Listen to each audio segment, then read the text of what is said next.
As we speak Pakistan کے prime minister Shahbaz شریف صاحب سعودی عربیہ میں ہیں. ان کی ملاقات سکیجولڈ ہے کراؤن پرنس محمد بن سلمان سے اور یہی ایران والے ایشو کے اوپر ہے. تو پرائم منسٹر سعودی عربیہ میں، سندھ کے گورنر اپنے گھر میں کامران ٹسوری صاحب، یہ آج کی ڈیولپمنٹ ہے. نہال ہاشمی صاحب گورنر اپوائنٹ ہو گئے ہیں، تھوڑی دیر پہلے پریزیڈنٹ صاحب نے سائن بھی کر دیا، جو سمری تھی وہ بھی سامنے آ گئی. ساتھ ہی ایران کی جنگ میں بہت تیزی ہو گئی. پچھلے 48 گھنٹے میں 3 بڑی شپس یا پارشلی ڈسٹروائے ہوئی ہیں یا مکمل طور پہ ڈسٹروائے ہو گئی ہیں. آپ نے ہورمز میں اس وقت بھی ایک شپ جو ہے لیٹلی ڈیمیج ہوئی بھی ہے، اس میں آگ لگی ہوئی ہے.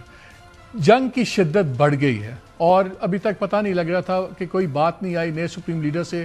کچھ دیر پہلے مصطفیٰ خامنائی صاحب جو نئے آیت اللہ مصطفیٰ خامنائی ہیں جو نئے سپریم لیڈر ہیں، ان کی ایک سٹیٹمنٹ بھی ریلیز کی ہے ایرانین اسٹیٹ میڈیا نے. کافی لمبی سٹیٹمنٹ ہے لیکن اس میں 3-4 بڑے نکات ہیں، وہ میں آپ سے شیئر کر لیتا ہوں. ایک تو انہوں نے کہا کہ آبنائے ہرمز بند رہے گی.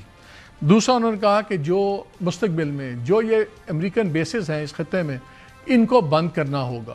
اور انہوں نے تمام دوسرے ملکوں کو مشورہ دیا ہے کہ اب آپ کو اندازہ ہو گیا ہے کہ یہ جو آپ کو کہتے تھے امریکن کی آپ کی حفاظت ہے، یہ آپ کی حفاظت نہیں ہے بلکہ تباہی ہے یہ آپ کے لیے. پھر ان کا جتنے لوگ شہید ہوئے ہیں، صرف میرے والد نہیں، ہر بندہ جو ایران کا شہید ہوا ہے، جو بچیاں ہماری شہید ہوئی ہیں، ایک ایک کا بدلہ لیا جائے گا. پھر انہوں نے کہا کہ ہمارے پاس کوئی آپشن نہیں ہے سوائے اس کے جنگ کرنے کے. اور انہوں نے سب کو کہا کہ آپ قومی یکجہتی کی بات کریں، ریکویسٹ کی اپنے تمام لوگوں کو. اور بیسکلی انہوں نے یہ کہا کہ جو مشن ہے وہ چلے گا. بڑی ہارڈ لائن سٹیٹمنٹ ان کی آئی ہے. دوسری طرف ڈونلڈ ٹرمپ کا وہی سلسلہ چل رہا ہے.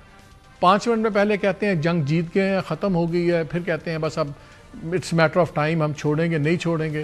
ایون فرانس کے پریزیڈنٹ کہتے ہیں کہ ڈونلڈ ٹرمپ کو کچھ پتہ نہیں کہ وہ کیا کرنا چاہتے ہیں کیا نہیں کرنا چاہ رہے. لوگوں کا خیال ہے امریکن میجورٹی امریکہ کی وہ کہتی ہے کہ جی یہ جنگ اسرائیل کی جنگ ہے. وہاں پہ اکنامک پریشرز بھی بڑھ رہے ہیں، سب کچھ بن رہا ہے. کیا بنے گا، کیا ہوگا اور کن شرائط پہ یہ جنگ ختم ہوگی. لیکن اس سے پہلے میں آپ کو اتنا بتا دوں کہ کل جو گفتگو ہوئی ہے ایران کے صدر کی شہباز شریف صاحب سے، وہ 1.5 گھنٹہ لمبی ٹیلی فون کال تھی. اور اس کے بارے میں آنے والے دنوں میں آپ کو ایک خبر شیئر کروں گا کہ جو نیوکلیئر ڈیل جس پہ ایران طے کر گیا ہوا تھا، اس میں پاکستان کا ایک بہت ہی کرٹیکل رول ہے. اور وہ رول ایسا ہے کہ جو ایک بہت بڑے مسئلے کو حل کرے گا جس پہ امریکہ رضامند ہے.